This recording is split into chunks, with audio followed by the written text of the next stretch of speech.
Assalamualaikum warahmatullahi wabarakatuh.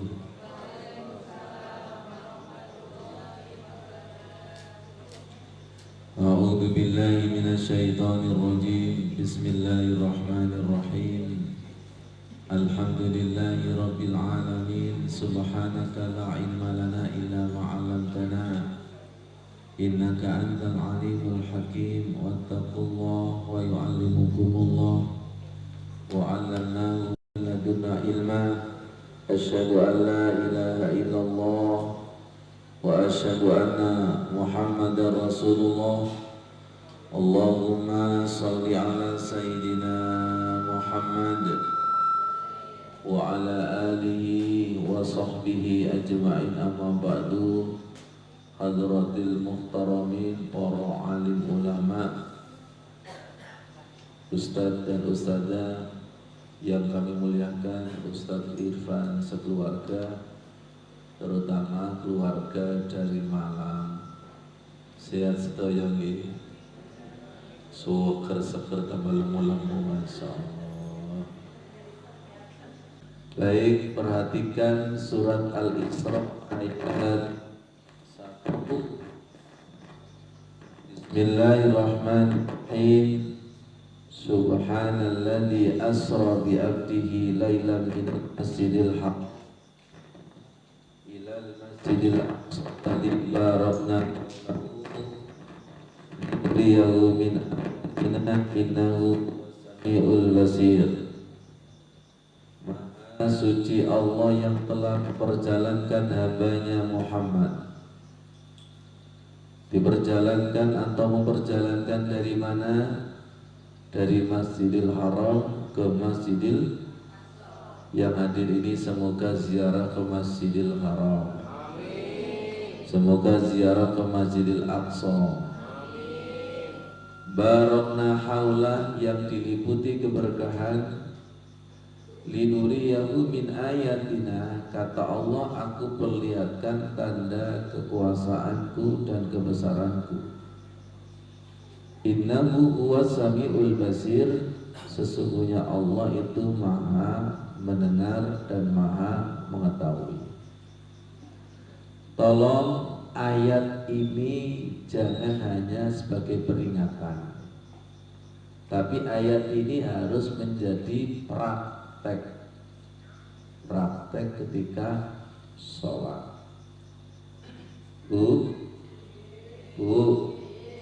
Jangan sampai ayat ini nasibnya al-nganasu. Setiap 1 tahun peringatan Isra Mi'raj, ayat ini dikaji. Setelah peringatan, ayat ini dicendel. Jangan sampai menyikapi ayat seperti ini. Itu kurang dalam pemahamannya, bahwa Isra Mi'raj itu praktek di dalam sholat. As-sholatu mi'rajul mu'min. Sholat itu merupakan Isra Mi'rajnya orang yang beriman. Tolong, yang sekian tahun pemahaman Isra Mi'raj hanya cerita Rasul, sekarang diupdate. Siap ya? As-sholatu mi'rajul mu'min. Ketika sholat, tempat mi'rajnya, tempat menghadap, tempat bermunajat, tempat berdialog dengan Allah Subhanahu wa ta'ala. Kalau hati kita connect, nyambung dengan Allah, maka yang terjadi lama rasanya sebentar. Kekasih dengan kekasih duduk, nyambung hatinya, ada cinta, lama rasanya sebentar. Ustadz dengan jamaah meremang, gak enak. Ustadz dengan jamaahnya ngantuk, hatinya nggak nyambung, pasti sebentar rasanya gak mari-mari. Intinya adalah hati itu nyambung. Kalau hati nyambung, maka lama, rasanya sebentar. Itu mi'raj. Mi'raj itu naik diperjalankan oleh Allah Subhanahu wa taala. Berdoalah kepada Allah ketika kita sholat, hati kita disentuh, diperjalankan. Subhanalladzi asra bi'abdi. Ada pertanyaan, Ustadz, bagaimana caranya hati kita supaya diperjalankan? Kuncinya harus subhana. Apa subhana itu? Suci. Kuncinya adalah suci. Makanya sebelum sholat, lihat saya, Rasulullah itu sebelum Isra Mi'raj kan dibedah dadanya, dicuci hatinya dengan air Zam-Zam, dicuci dari penyakit-penyakit hati, akhirnya Mi'raj. Perhatikan kata kunci, dibedah, dioperasi.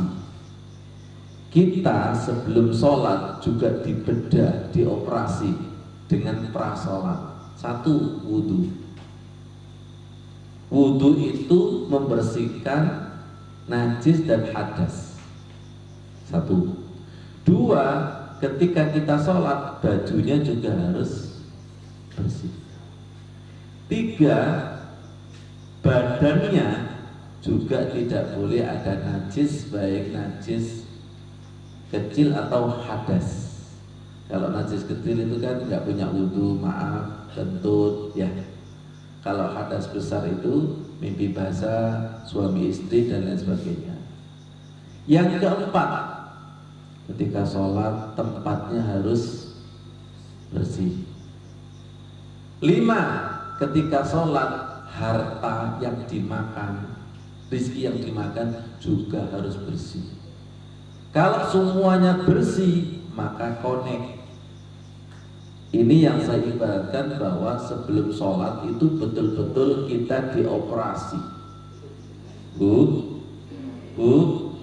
mulai sekarang ketika panjenengan wudhu itu niat untuk mengoperasi, untuk membersihkan dari penyakit zahir dan batin. Harapannya nanti di dalam sholat itu nyambung. Nah, nyambung ini disebut asra bi'abdi, diperjalankan Allah. Panjenengan pernah mancing enggak? Mancing itu kalau senarnya masih nyambung, itu ketika digondol ikan, gede rek, cilik rek. Loh, ikan itu kan di dalam air. Tapi kenapa yang mancing itu kok tahu bahwa ini ikan besar, ikan kecil? Dengan apa dia tahu? Perasaan, gondolani, tariani. Makanya orang mancing itu makrifat. Bro, orang mancing itu makrifat. Ikannya belum tampak itu sudah tahu. Contoh yang pertama. Contoh yang kedua, panjenengan kalau main sambitan layangan, tahu sambitan? Itu benang yang tersentuh, yang di bawah apa di atas? Di atas. Tahu kalau tersentuh? Tahu. Kenapa kok tahu? Grek. Lu gak kena tarik. Betul? Kalau tersentuh grek harus dilur. Makanya orang main layangan itu harus baper. Understand? Harus pakai perasaan. Kalau main layangan nggak pakai perasaan, giliran benang itu tersentuh, ditarik, apa yang terjadi? Putus. Ini namanya nyambung. Makanya benang dengan tangan, perasaan hati harus nyambung. Kalau nyambung, benangnya tersentuh di atas, terasa nggak? Terasa? Lihat saya lagi sholat, jenengan sholat, baca Al-Fatihah, Alhamdulillahi Rabbil Alamin. Nyambung dan tidak nyambung jenengan terasa? ganti perasaan sangat. I love you diterima dan ditolak, tahu? Tahu. Ada tulisannya? Enggak. Kok tahu? Makrifat lagi. Orang jatuh cinta itu makrifat. Dia itu loh kayaknya jatuh cinta sama saya. Loh, apa di batuknya ada tulisan I love you? Kenapa? Batin. Jadi batin itu bisa menembus dada. Batin itu bisa menembus ruang dan waktu. Cinta itu bisa menembus ruang dan waktu. Jenengan berjalan ke mall, ke pasar, dengan berjalan ke musola Al-Ikhlas, jauh mana? Coba ngomong-ngomong. Jauh mana? Ke mall, pasar, sama ke masjid. Sejauh-jauhnya mall itu rasanya dekat. Setuju? Ibu-ibu kalau nggak setuju, awas tak tutup mall namanya. Sedekat-dekatnya masjid itu rasanya jauh. Akhirnya survei membuktikan jauh dan dekat bukan pada kilometer, tapi perasaan, suasana hati. Setuju? Setuju? Sekarang tolong jawab. Jenengan itu berjalan dengan kekasih. Ada tempat yang jauh? No. Semuanya menjadi dekat. Karena ada cinta dan ditemani oleh orang yang dicintai. Allahu Akbar, Allahu Akbar. Apa jawaban jenengan? Sholat mana? Terus gak seneng duluan. Besok rekreasi. Sejauh-jauhnya tempat rekreasi menjadi dekat karena senang duluan. Sampun dipahami? Kenapa ketika panggilan sholat senep duluan? Rekreasi senang duluan. Itu yang menjadikan jarak dan tidak. Allah tidak kemana-mana, tapi kamu yang badannya sholat, pikiran jiwanya ke dari Gusti Allah. Lo pikirannya tawaf. Lo pikiran jiwanya belakrak. Ya Allah, jenengan pernah nggak melihat orang ngelamun? Ngelamun itu gini, melihat tapi tidak melihat. Silakan panggil orang ngelamun, mendengar tapi tidak mendengar. Silakan panggil anak yang lagi main HP khusyuk, mendengar tapi tidak mendengar.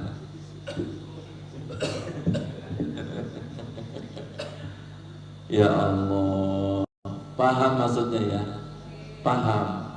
Allah berkata, aku tidak kemana-mana. Fa inni qarib, aku itu sangat dekat.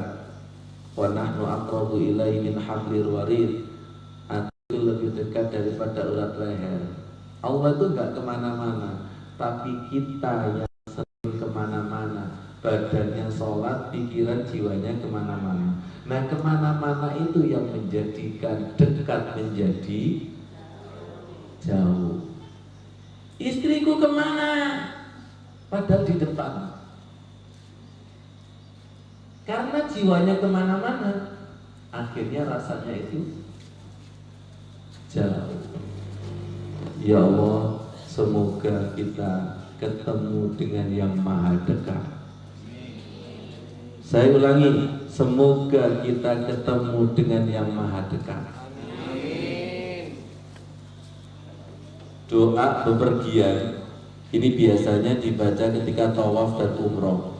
Allahumma inna nas'aluka fi safarina hadzal birra wat taqwa. Ya Allah, saya mohon perjalanan ini menambah keimanan, ketakwaan dan amal yang Engkau ridhoi. Allahumma hawwin alaina safarana hada. Ya Allah, mudahkan perjalanan ini. Perhatikan, watwi anna bu'da, dekatkan yang jauh ya Allah. Watwi anna bu'da. Perhatikan, Allahumma antas sahibu fis safar. Ya Allah, jenengan ini adalah pengawalku dalam perjalanan. Antas sahib. Ya Allah, di dalam perjalanan ini temani, kawal ya Allah. Mau seperti itu? Mau? Kalau perjalanan kita bersama Allah dikawal, insya Allah sesuatu yang jauh itu menjadi dekat. Yang analognya tadi, tidak ada perjalanan jauh kalau bersama dengan kekasih. Rasanya?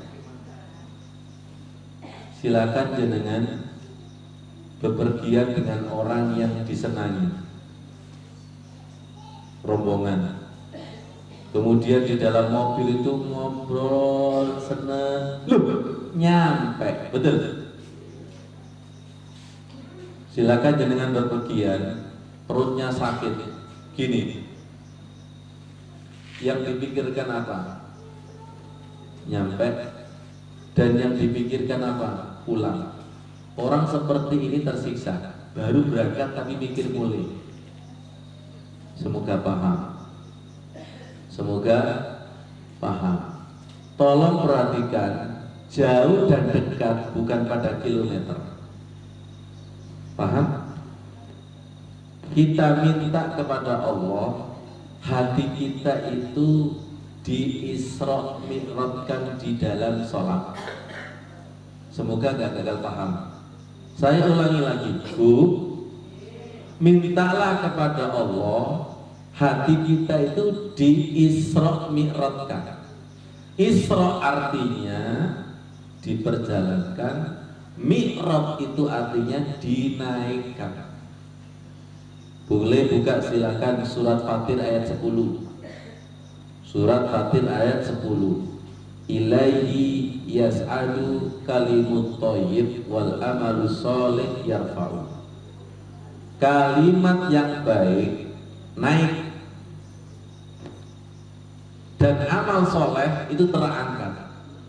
Saya baca ini langsung terkejut. Oh, masya Allah, ini kuncinya Isra Mi'raj di dalam sholat itu.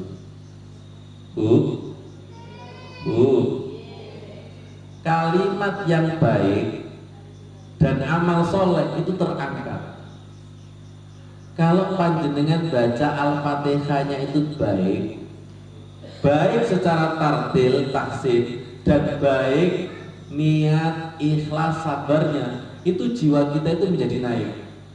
Alhamdulillahirabbil alamin Ar-Rahmanir Rahim.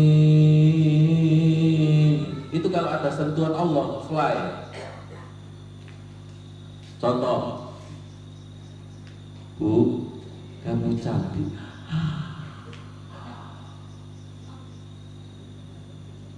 Bu, kamu cantik, embel, gombal. Waduh, putus. Tidak ada perkataan kekasih dengan kekasih menjadikan tidak flat. Betul? Betul? Kekasih dengan kekasih itu perkataannya serba indah. Setiap berkata itu ada dimensinya. Apa yang menjadikan dimensi getaran cinta? Getaran cinta. Sekarang ibu-ibu saya tanya, jenengan kalau baca Al-Fatihah atas dasar menggugurkan kewajiban ada cinta? Ngomong. Ayo coba. Bagus sekedar menggugurkan kewajiban karena Al-Fatihah itu rukun daripada sholat. Sekarang setiap satu ayat Al-Fatihah kasih muatan cinta. Karena cinta ketemu cinta, fly. Sampean enggak ini? Alhamdulillahirabbil alamin. Ar-Rahmanir Rahim. Jadi Gusti Allah, apa murah-murih ya sampean ini? Sudah tahu salahnya? Kenapa doa demi doa, kata dalam kata itu kok enggak fly? Karena terpaksa. Semua yang terpaksa itu tidak enak. Contoh, ibu-ibu punya anak enggak? Punya anak? Nah, belajar, masuk. Akhirnya masuk. belajar di ruang belajar itu. Dia baca dengan keras, ini Budi, 1 tambah 1, coba. Itu bacanya keras. Tapi karena dalamnya itu terpaksa, apakah ilmu yang dibaca itu masuk? Nah. Dari sini sampun paham? Jadi orang yang sholatnya itu menggugurkan kewajiban, terpaksa, maka bacaan doa mulai takbir sampai salam nggak masuk belas. Pernah ngalami? Jangan pura-pura nggak ngalami loh ya. Sesama pengalaman dilarang, sesama pengalaman dilarang mendahului.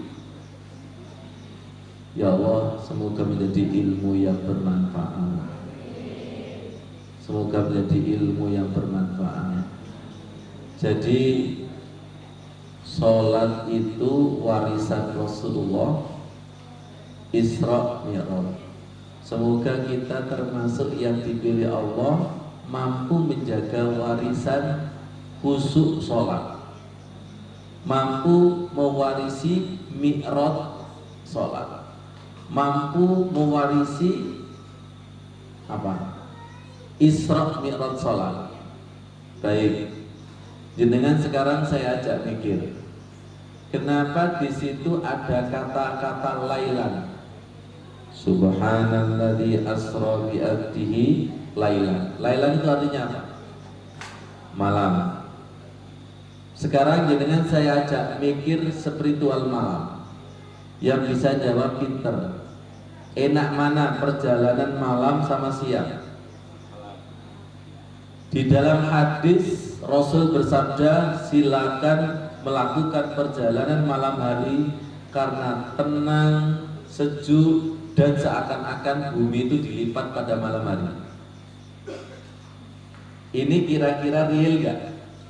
Perjalanan siang dan malam itu rasanya beda gak? Saya pernah naik bis perjalanan malam, kemudian masuk bis itu langsung tidur. Ketika tidur, Masya Allah, wis nyampe, dekat sekali. Ngerti maksudnya? Ngerti ya? Ya Allah. Ada contoh.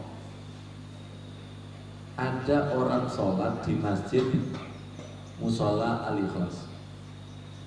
Terawih. Di sini terawihnya berapa? Terus katakanlah di sini ada terawihnya 8 dan 20.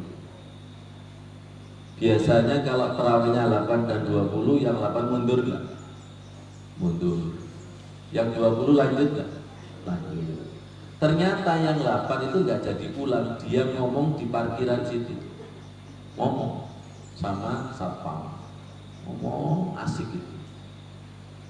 Ternyata yang 20 itu selesai masuk ke parkiran. Yang 8 diparkir bilang, kayak cepet deh, mari nih. Jadi sing terawih ngawur, suwe.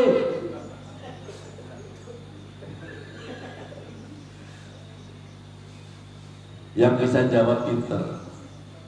Kenapa satunya bilang lama, yang diparkir? Kenapa yang sholat 20 itu bilang lama? Kenapa? Karena yang diparkir itu ngobrol, asik. Sedangkan yang sholat satu arah. Tolong, jenengan saya cak cerdas. Secara waktu antara yang diparkir sama yang sholat sama enggak? Sama. Tapi mana yang dilipat, mana yang panjang? Ayo, lah paham, lah ketat sampai. Ayo ternyata. Jadi waktu itu memanjang dan memendek itu tergantung ya mukol. Pun paham? Pun paham? Ngaji kayak gini semua waktunya kan sama. Betul?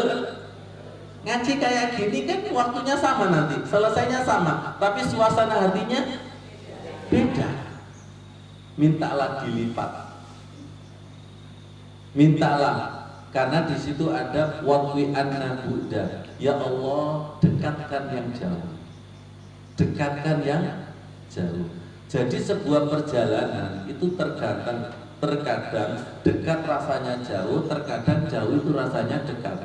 tergantung situasi hati. Lihat saya, tergantung situasi hati dan tergantung kita ditemani siapa, dan tergantung ono suguhannya apa tidak, ada hidangan apa tidak.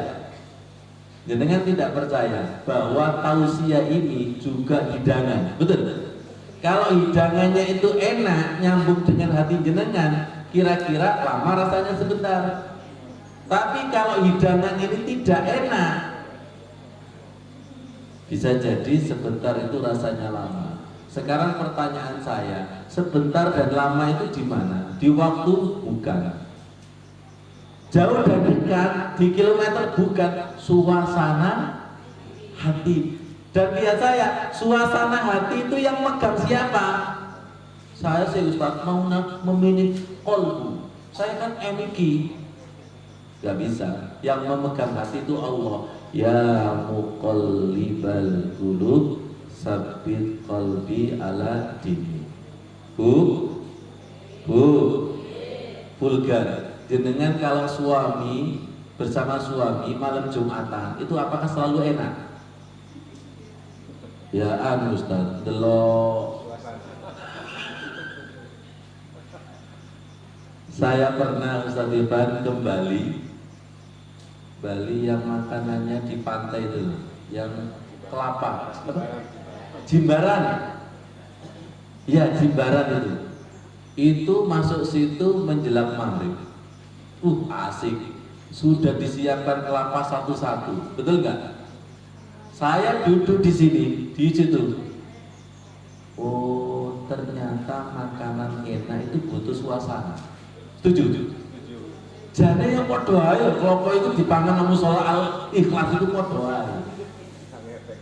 Gak efek belas. Betul ya kira-kira? Makanan enak itu butuh suasana. Betul. Yang kedua, makanan enak itu butuh yang menemani. Lah bingung. Kekasih dengan kekasih, nasi putih, ikan asin enak. Enak.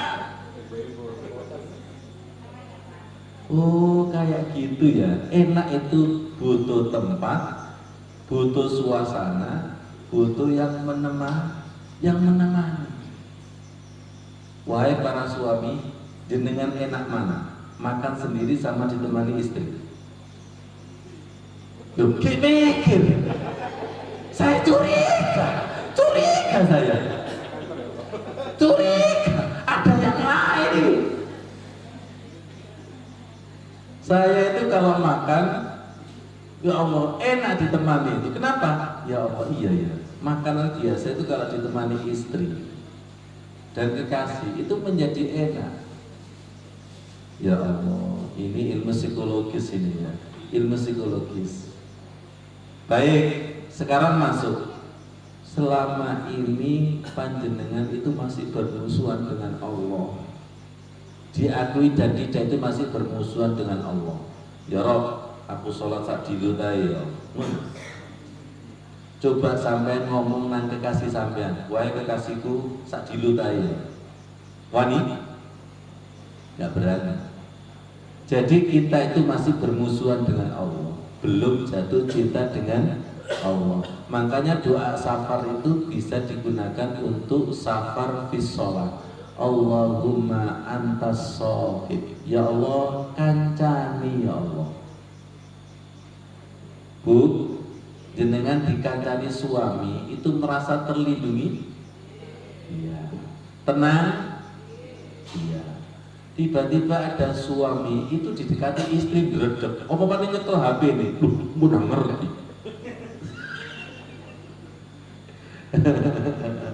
Ya Allah, suami sekarang itu punya HP 3. Itu kalau mandi satunya di atas plafon. Ada apa?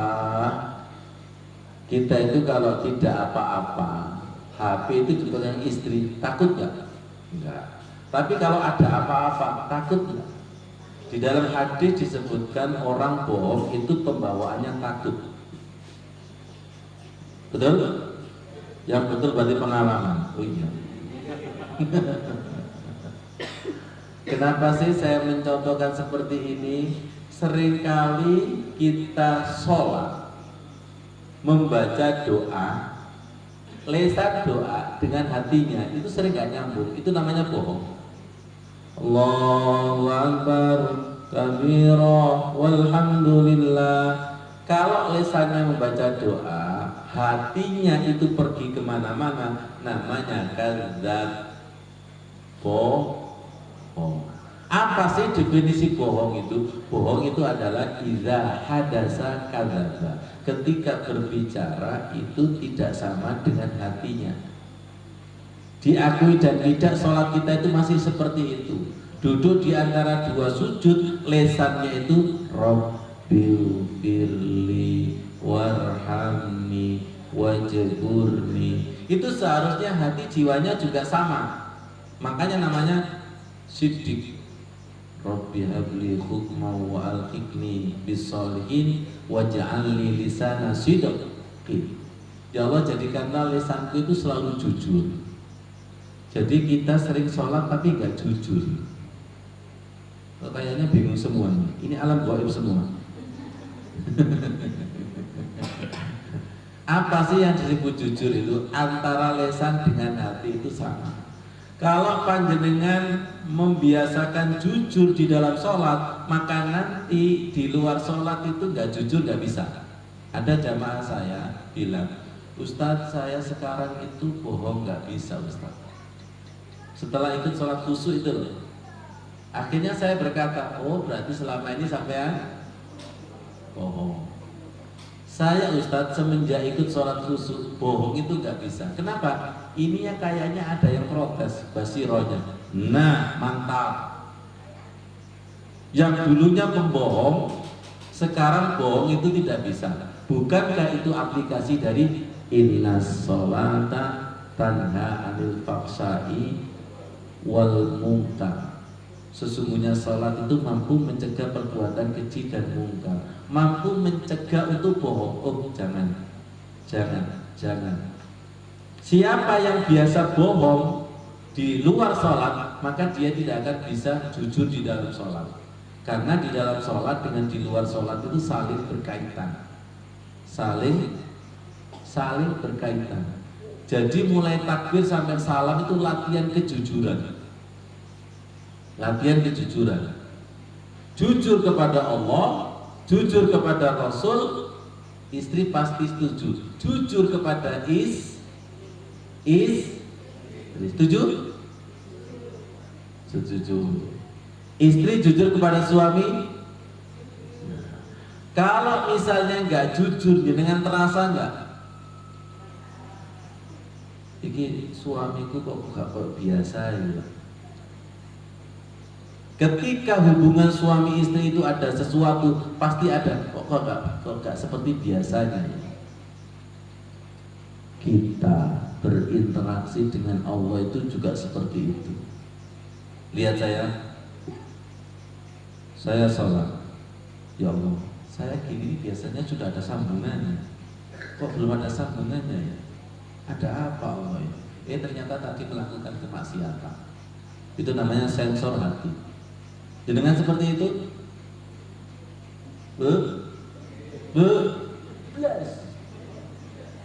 saya biasanya sujudnya enak ya, ini nggak enak ini. Jenengan biasanya suami istri ngomongnya mesra, tiba-tiba nyengak. Ini ada apa ini? Tahu nyengak? Apa nyengak itu? Menyakitkan. Ini ada perubahan. Bu, suami ada perubahan, jenengan peka nggak? Peka. Sekarang suami saya tanya, suami, istri ada perubahan, peka nggak? Enggak. Karena ada yang lain. Kalau istri, suami satu-satunya. Kalau suami nggak bisa istri, orang itu kalau satu-satunya, orang yang di satu-satunya itu ada perubahan, pasti peka. Jalannya berubah, perkataannya berubah, ekspresinya berubah, itu pasti peka. Karena suamiku adalah satu-satunya. Tapi kalau istriku, gak enak.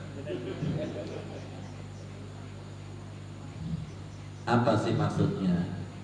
Kita ini bolak-balik baca qul huwallahu ahad. Katakanlah Tuhan itu satu. Betul nggak Allah itu memang nomor satu? Kalau Allah itu betul-betul nomor satu, ada perubahan pada Allah. Saya biasanya doa kayak gini tuh enak. Sekarang nggak enaknya. Ini ada apa ini? Allah marah. Jangan sensitif nggak kalau Allah cemburu? Jelas. Tapi kalau istri cemburu sensitif? Jelas. Karena ada yang lain. Kalau suami cemburu kepada istri, itu ada apa jarang? Jarang. Tapi kalau istri cemburu kepada suami sering loh, sering. Jenengan percaya nggak Allah itu maha pencemburu? Loh, kedelai mantu-mantu kedelai. Allah itu maha pencemburu loh ya. Kalau Allah itu di nomor sekian kan, Allah itu cemburu. Apalagi kalau musim pemilu kayak gini. Lama guyu sampai. Ayat kursi, ayatnya ditaruh, tinggal rebutan kursi. Sepurane Gusti Allah ya, ayatnya tak delesi. Ganti. Ya Allah, jadi seperti itu. Semoga kita dikaruniai hati yang sensitif dengan Allah. Amin. Allahu Akbar. Ya Allah, salat saya tadi nggak ada Allahnya. Salat subuh, Allahu Akbar. Salat saya tadi itu ada Allahnya, enak sekali. Jenengan kayak gitu? Pelak. Jadi habis salat itu harus mikir. Sholat kita tadi ada rasanya apa tidak? Hambar, apa penuh, ngelantur, apa ngantuk? Ustaz, koyok kuwabe, ngelantur. Ya Allah, Allahumma antas shahib. Ya Allah, jenengan temani dalam perjalanan ini. Bu, jenengan ngaji kayak gini juga jangan sampai lepas. Ya Allah, jenengan kancani. Jangan sampai ditinggalkan ya Allah. Gitu terus. Kalau jenengan seperti itu, jenengan akan peka bahwa majelis taklim kayak gini ada berkah dan tidak ada berkah. Itu tahu bedanya. Pak, jenengan tahu nggak orang tidur? Orang tidur 10, saya tanya, siapa yang tidur? Apa Ruhin? Ternyata nggak ada yang jawab, karena 10-10-nya tidur. Ternyata ada satu yang melek. Siapa yang tidur? Yang melek satu jawab, ini orang 9 tidur. Orang yang melek tahu yang tidur, tapi orang yang tidur tidak tahu yang melek. Gak paham? Jauh bis. Orang yang melek hatinya itu tahu mereka yang tidur itu. Makanya dengan saya panggil, ya ayyuhal muzammil. Wahai orang yang berselimut kelopak matanya. Ya Allah. Jadi hati itu kalau sudah hidup, tahu hati yang mati. Tapi kalau hati mati itu tidak tahu yang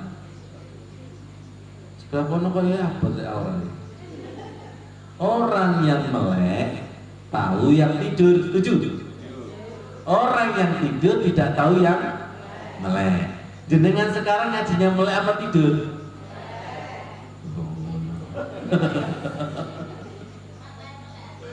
Ya Allah, ya Karim. Baik, semalam saya bahas kenapa di dalam kalimat azan ada ayat, ada kalimat as-salatu khairun minan naum. Salat itu lebih baik daripada tidur. Sekarang jenengan saya ajak ngaji seperti spiritual tidur. Nanti nyambung kepada spiritual khusus sholat. Siap diajak mikir? Orang kalau tidurnya nyenyak jam 9 sampai jam 4, nyenyak itu lama rasanya sebentar. Setuju? Saya ulangi. Orang kalau tidurnya nyenyak jam 9 malam tidur, kemudian bangun jam 4, jam 5, itu lama rasanya sebentar.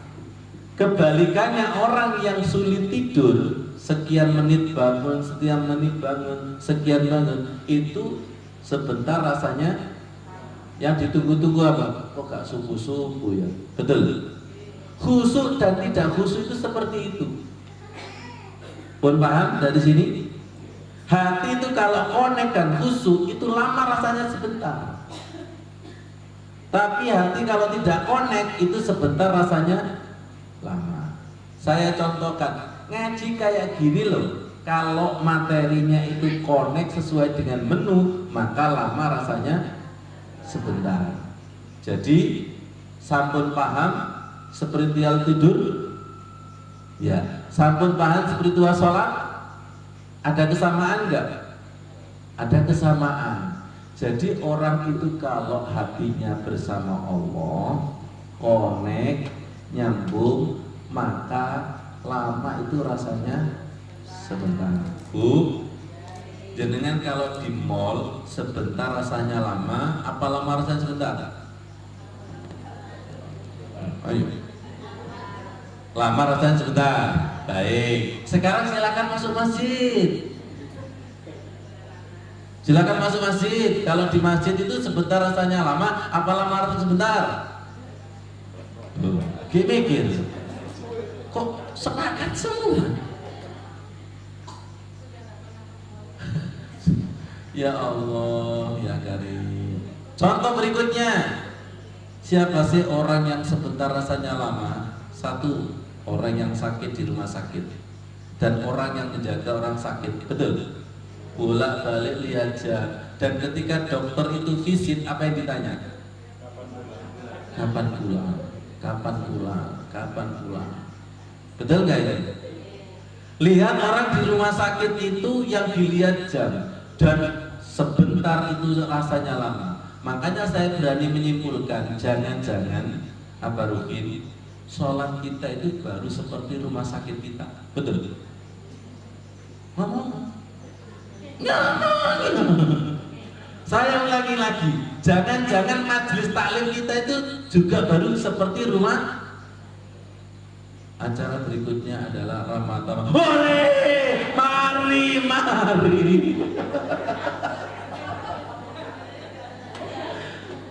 Ya Allah, jenengan itu kalau sekolah yang ditunggu apa? Bukan, istirahat. Betul nggak? Ketika bel masuk apa?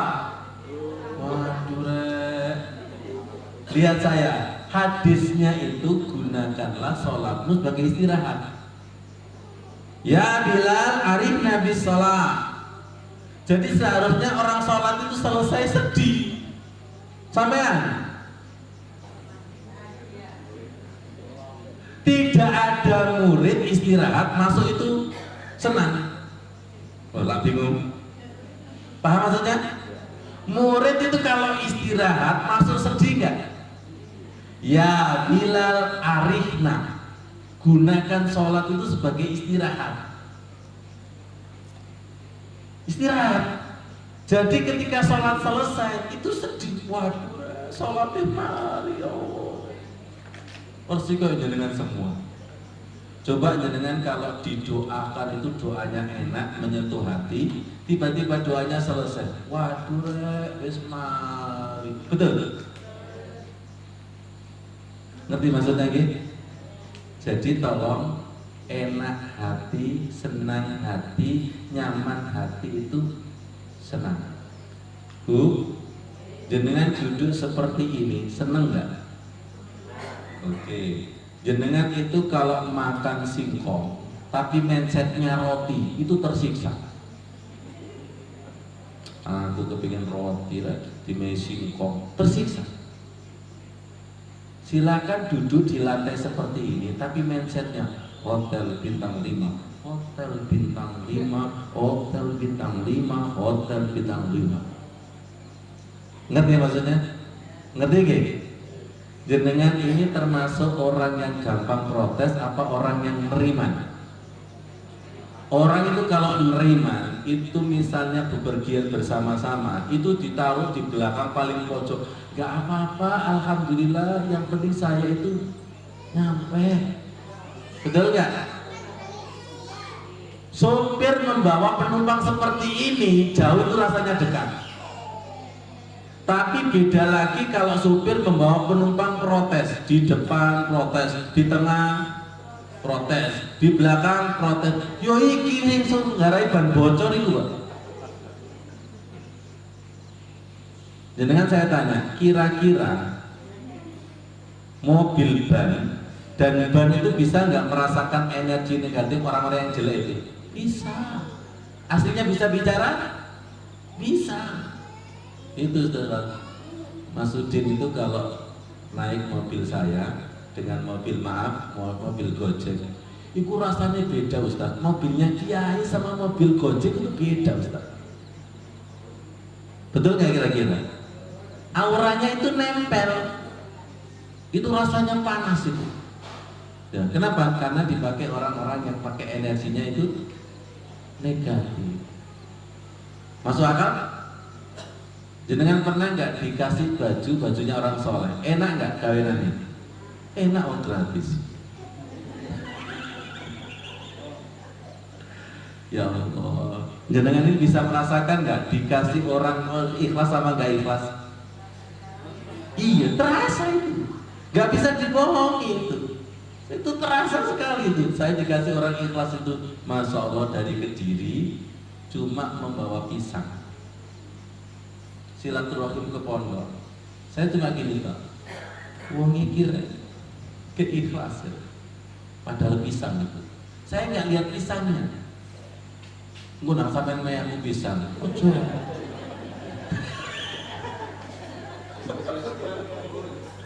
Kalau jenengan niru pasti nggak ikhlas.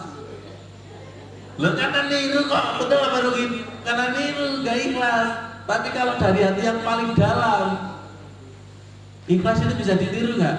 Belum tentu. Walaupun barangnya sama, tapi jeroannya beda. Betul nggak? Itu ikhlas itu, Masya Allah, Subhanallah, Subhanallah. Yang terakhir, jenengan bisa merasakan nggak Jumat berkah di masjid musola dengan kotaan yang di warung? Itu walaupun dari catering yang sama. Oh, kamu hutan itu bayar. Jujur itu. Saya menganalisa catering yang sama, satu diniatkan ke musola ke masjid, satu diniatkan dijual di warung, itu energinya beda. Padahal yang masak itu sama. Jadi kan bisa merasakan nggak? Makanya saya itu paling ragus dengan makanan yang dari masjid. Itu barokah sekali. Ngomong gratis pun. Ya memang gratis itu. Ya Allah ya Karim, itu pentingnya mengerjakan dengan hati. Saya pernah dijamu sama karyawan depot.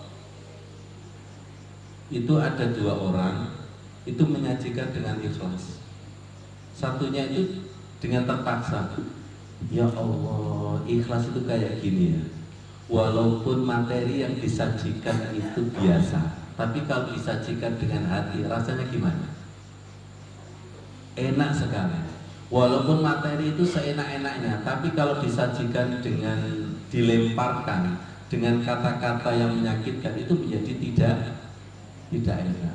Kesimpulan, tolong bacaan doa mulai takbir sampai salam itu sajikan dengan hati sabar, ikhlas, dan ridho.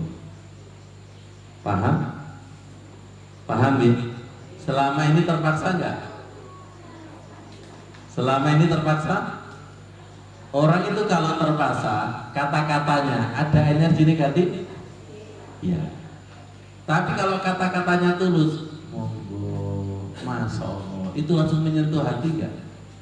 Berarti selama ini kita kurang beradab kepada Allah. Tolong sajikan gerakan sholat kita itu dengan sabar, ikhlas, dan ridho. Tolong sajikan bacaan doa-doa kita di hadapan Allah itu dengan sabar, ikhlas, dan ridho. Siap? Siap? itu yang menjadikan kita bersama Allah ada hidangan sholat yang nikmat. Kalau ada hidangan sholat yang nikmat, sholat fardu rasanya nggak puas, akhirnya nambah sholat sunnah. Itu tanda khusyuk. Tanda makan yang khusyuk ketika makanan itu enak, kepingin tanduk, sama seperti sholat itu kalau khusyuk, Bu. Jenengan pernah nggak baca Al-Quran khusyuk itu rasanya enak, sak juz itu nggak cukup, kepingin nambah 2 juz, enak, nambah 3 juz, ternyata besok diulangi lagi, bisa? No, karena suasananya masuk akal ya? Masuk akal itu. Ya Allah, kemarin itu kok satu dudukan itu bisa 3 juz, hari ini saya ulangi setengah juz,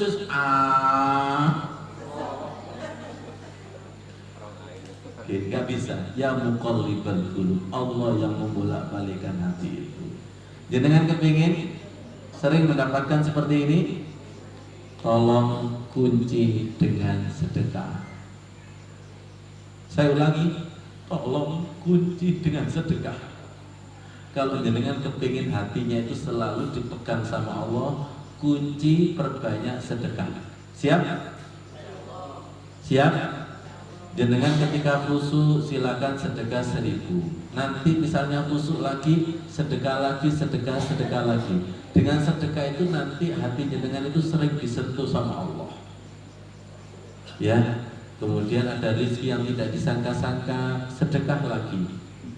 Tiba-tiba ada teman yang soleh dan solihah, sedekah lagi. Silakan sedekah lagi, silakan sedekah lagi. Saya juga belajar ketika ada takdir yang happy ending. Tahu happy ending? Takdir yang menjadikan hati kita senang, ya Allah, sedekah. Nanti ada takdir lagi yang menyenangkan, sedekah. Mulai pikiran jenengan nakal, mari kita berdoa kepada Allah Subhanahu wa taala. Semoga almarhum dan almarhumah orang tua kita alam barzahnya menjadi taman surga. Bismillahirrahmanirrahim. Allahumma sholli ala sayyidina Muhammad. Walhamdulillahi rabbil alamin. Tolong gunakan hati, ya muqallibal qulub, genggam hati kami yang hadir ini ya Allah. Genggam, anta shahibu fis safar. Genggam hati kami ya Allah, kemanapun kami berada. Allahumma anta shahibu fis safar. Nah, masuk. Genggam hati suami kami, genggam hati istri anak-anak kami ya Allah. Ya muqallibal qulub, tsabbit qalbi ala dinik. Jadikanlah yang hadir ini ahli surga ya Allah. Masuk. Jadikanlah hatinya laksana surga, disentuh, merasa diawasi Allah. Jangan tinggalkan hati kami. Jangan tinggalkan hati kami walaupun sekejap mata ya Allah. Berikan pemahaman ketika sholat ada Allah dan tidak ada Allah, ketika zikir ada Allah dan tidak ada Allah, ketika belajar majelis taklim pahamkan ada Allah dan tidak ada Allah. Allahumma anta sahibu fis safar. Jadikanlah perjalanan kami yang jauh menjadi dekat ya Allah. Wadhi anna buddha, wadhi anna buddha, wadhi anna buddha. Dekatkan hati kami suami istri, dekatkan hati kami ustadz dengan jamaah. Jadikanlah hati kami dekatkan orang tua dan anak ya Allah. Kami tidak mampu dekat sendiri, dekatkan ya Allah. Fa inni qarib, fa inni qarib. Dekatkan dengan yang maha dekat ya Allah. Dekatkan dengan yang maha dekat. Wa inni qarib, ujibu da'watad da'i idza da'ani. Nah, masuk. Masya Allah. Sallallahu. Nah, ini Beliau melihat sejak tadi. Sallallahu. Beliau melihat sejak tadi. Sallallahu. Beliau melihat sejak tadi. Sallallahu. Umatku yang tidak pernah melihat. Lagi getarkan. Sallallahu. Sadarkan. Sallallahu alaihi. Sallallahu. Buka hati kami dengan salat. Sallallahu alaihi wasallam. Sallallahu ala Muhammad. Sallallahu alaihi wasallam. Sallallahu ala Muhammad.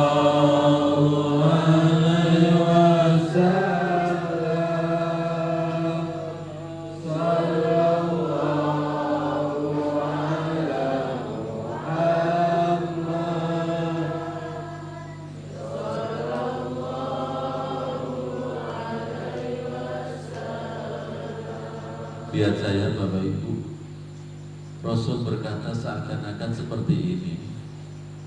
Kamu tidak usah Isra Mi'raj jauh-jauh,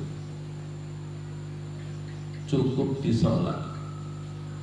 Biarkan aku sing soro, tapi umatku, anak cucuku, tak sing gampang. Para nabi itu cita-citanya seperti itu. Perhatikan. Dan tidak sekedar para nabi, orang tua itu pasti cita-citanya seperti itu. Biarlah Bapak Ibu sing sorona, kamu mari sing enak-enak. Tapi terkadang anaknya tidak sadar, terkadang umatnya tidak sadar, terkadang hambanya tidak sadar. Di enak-enak no, tapi enggak. Sholat ini, sholat. Beliau sebelum Isra Mi'raj itu amul huzn, sedih. Pamannya wafat, istri yang tercinta wafat. Biarkan saya yang soro, kata Rasulullah, tapi umatku jangan sampai. Masih ingat ceritanya? Minta kepada Israel, tolong rasa sakit nyawa dicabut pada umatku, timpahkan kepada aku. Kurang apa Rasul itu? Kurang apa? Makanya ketika hati itu sudah dekat dengan Allah, akan semakin hormat kepada Rasul, akan semakin hormat kepada guru, akan semakin hormat kepada orang tua. Berarti diriku sekian tahun itu gak sadar. Tolong perhatikan, Allah dan Rasul berkata, aku tidak kemana-mana, tapi kamu yang kemana-mana. Sholat, hati jiwanya masih kemana-mana. Dikasih makanan gini, kari makan kok nyacap. Understand? Tinggal makan tok itu kan harusnya bersyukur kan? Gak enak. Apa kata Allah? Bukan aku yang menyiksa, tapi kamu yang menyiksa. Nanti apa? Tadi sholatnya nggak enak. Aslinya enak nggak enak itu imami. Apa takbire karpetnya ambune wani soto guyu. Uang iku sing atine elek, suhala kabeh, kucing jangkrik ngono. Orang itu kalau atine elek, kucing-kucing itu disalah-salahkan. Betul nggak? Pilih, hati enak apa gak enak? Silakan hati jenengan gak enak, delok bojo, pon, malampir, macan, kerandong. Hatinya itu lagi gak enak. Jadi aslinya gak enak makanan itu pada materi apa hati kita sih? Hati. Dua, sholat enak gak enak, salah sholatnya apa hati kita? Orang ragu-ragu jawabnya, gak yakin jelas. Enakkan hati kita, enakkan, bersihkan hati kita, maka semuanya itu terasa indah. Betul nggak? Saya ulangi lagi, enakkan hati kita, bersihkan hati kita, maka yang dilihat itu selalu indah, yang dimakan itu selalu indah. Siap jangan tidur di atas tikar? Siap, kalau hati enak. Tikar rasa bed. Tapi silakan hati tidak enak apa rugi. Suami mau nikah lagi, masuk Alphard, ibu rasanya becak itu benar. Betul gak gitu? Ini saya selalu ngemis kepada Allah, ya muqallib, dengan balik ya Allah, yang tidak baik itu menjadi bagus, ya muqallibal qulub sabbit qalbi ala dinik. Makanya saya kalau melihat istri suami kok bosan, itu bukan salah istri dan suami saya, tapi mungkin hatiku ada setannya. Bu, jenengan pernah nggak dikit-dikit gagal paham dengan suami istri? Ya Allah, kok sering? Aku mau ngomong ini loh. Kok iso salah paham? Pernah? Sering? Ada apanya itu kira-kira? Setan. Bisa jadi salah satu ada setannya, bisa jadi jari setan. Delon, aku lak miris sih. Loh, delon tukaran kan. Ngerti maksudnya ya? Ngerti ya? Kalau gitu gampang, silakan dua-duanya wudhu. Ustaz, wudhu masih marah, mandi besar. Ya Allah, saya sangat bahagia bertemu dengan panjenengan semua. Inilah yang menjadikan saya bahagia walaupun ada kesusahan. Semoga hati ini dibalik oleh Allah, ya muqallibal qulub sabbit qalbi ala dinik. Matur suwun sangat, kurang lebihnya mohon maaf. Wassalamualaikum warahmatullahi wabarakatuh.